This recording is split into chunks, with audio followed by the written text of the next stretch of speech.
మధుపదం YouTube ఛానల్లోని అన్ని వీడియోలు వరుసగా చూడాలనుకుంటే సబ్స్క్రైబ్ చేసుకోవడంతో పాటుగా బెల్ అంటే గంట గుర్తును కూడా నొక్కి ఆల్ ALLని సెలెక్ట్ చేసుకోండి.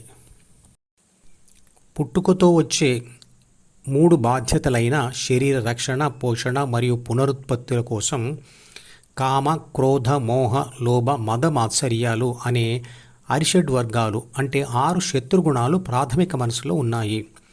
అవి పరిశుద్ధమైన ఆత్మను ప్రకృతి అంటే పదార్థం అంటే ప్రపంచ అనుభవాల వైపే నడిపిస్తాయి. అదే విశ్వశక్తి యొక్క లక్షణం లేదా సృష్టి రహస్యం. 3 బాధ్యతలతో కూడిన 6 గుణాలు జీన్స్ రూపంలో అంటే పదార్థ రూపంలో ప్రకృతి వల్లే పుడతాయి. పరిశుద్ధాత్మ శక్తిని ప్రకృతి వైపే లాగుతాయి మరియు అవి ప్రకృతి వల్లే మారతాయి.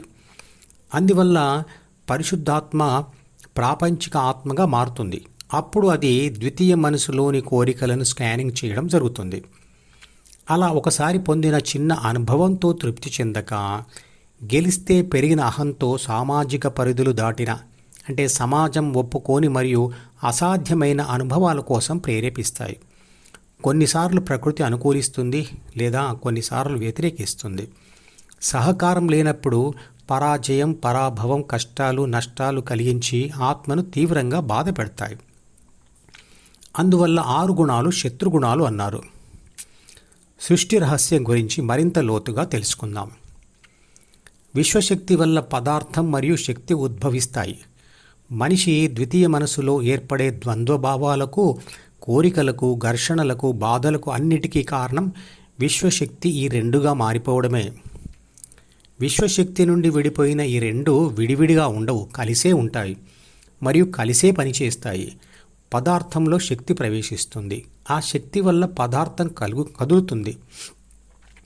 ఉదాహరణకు సుమారు 450 కోట్ల సంవత్సరాల క్రితం సూర్యుడి నుండి విడిపడిన భూమి అనే పదార్థం అలా విడిపడినప్పుడే దానిలోనికి ప్రవేశించిన శక్తి వల్ల ఈనాటికి తన చుట్టూ తాను తిరుగుతూ మరియు సూర్యుడి చుట్టూ కూడా తిరుగుతూ జీవి పుట్టుకకు కారణమైంది.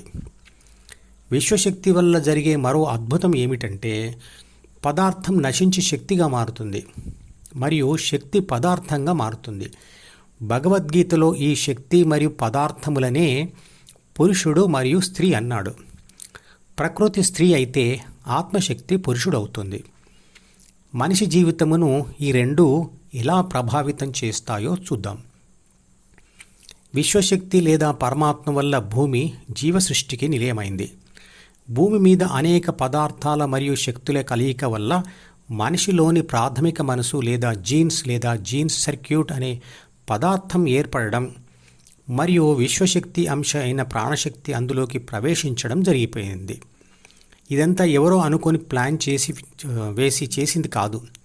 ఇది తనంతట తానుగా జరిగిపోతూ ఉంది.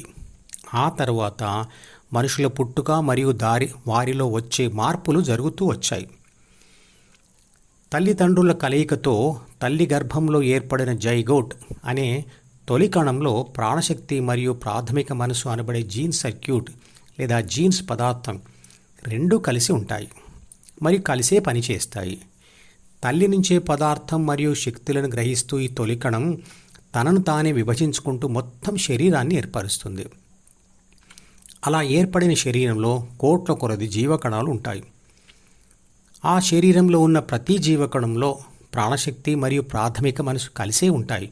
ఆ 2 కలిసి ఏర్పడుతున్న శరీరంలో మెదడు అనబడే ద్వితీయ మనసు యొక్క పదార్థ భాగాన్ని కూడా నిర్మిస్తాయి.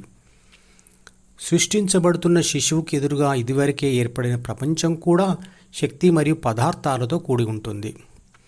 మనుషులు తినే ఆహారం అది మాంసాహారమైనా శాకాహారమైనా శక్తి మరియు పదార్థములతో కూడినదే. దానిని తింటున్న శిశువు కూడా శక్తి మరియు పదార్థములతో ఏర్పడిన జీవియే. ప్రాథమిక మనసును చదివిన ఆత్మ ఈ ప్రపంచము నుండి వస్తున్న సమాచారాన్ని ద్వితీయ మనసు ద్వారా గ్రహించి పైన ఉన్న చిత్రపటాన్ని గమనించండి. అందులో ఆ సమాచారం జ్ఞానేంద్రియాల ద్వారా D వరకు వస్తుంది.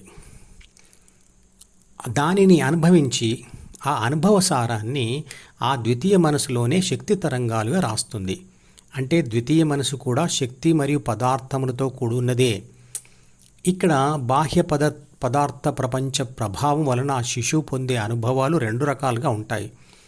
ప్రకృతి సహకారం ఉంటే గెలుపు లేదా ఓటమి.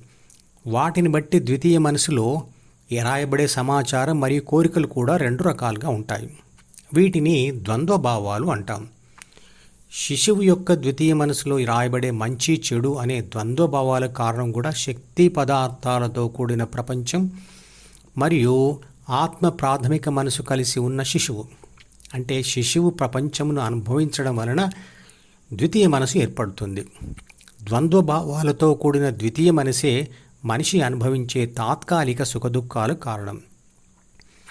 కానీ విశ్వశక్తి శిశువుకి ప్రపంచాన్ని తిరస్కరించి తన ద్వితీయ మనసును మార్చుకునే శక్తిని కూడా పరిశుద్ధాత్మకు ఇచ్చింది. అందువల్ల గెలుపు ఓటములు లేని శాశ్వత శాంతిని, ఆనందాన్ని సంపాదించే శక్తిని కూడా ఇచ్చింది. అదే ధ్యానం.